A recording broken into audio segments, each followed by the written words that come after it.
Well, Grayson is back for his regular Friday Focus on Mississippi visit, and I assume we are off exploring again this time. And Walt, you say you're not the first member of your family to go poking around this old house.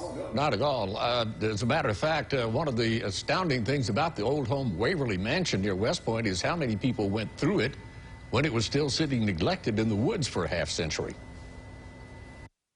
I remember my family driving past Waverly Mansion just off Highway 50 between West Point and Columbus when I was a child, and Mama telling us how when she was a child that her daddy, my grandfather, would take her and the other kids to visit Waverly. Now, they lived at West Point then, and at the time, the old home had been sitting empty since the last young brother passed away. Mama said when they went in, they weren't allowed to touch a thing, just look. And that's about the same thing that Donna Snow told me when I first visited Waverly to do a story about it. The house sat for 50 years at the mercy of the world, she said, out in the woods near the Tombigbee River, and the world was merciful. When Donna's family first bought the house in the 1960s, she said they had to replace one cracked window pane around the front door, and I think she said 2 of the hundreds, if not thousands, of spindles on the staircases had been broken. And there was no other damage to the house. Well, other than graffiti. She said she knew every love affair in that part of the country for the past 50 years just by reading the walls before they repainted them.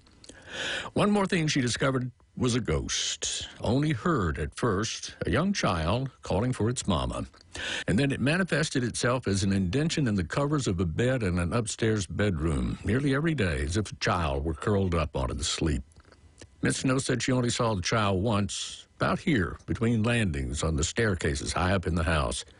She only got a glimpse of her, and then she evaporated, as if turning into smoke and drifting away. The Snow family sold the house a few years back, but it's still open for tours only on the weekends right now because of renovations during the week. If you Google Waverly Mansion, you can get all the details. By the way, being respectful of my grandfather, every time I've ever been to Waverly, I've never touched anything. Except I have to confess, I did put my hand on that bed where the ghost is supposed to sleep. Nothing happened. Nothing happened.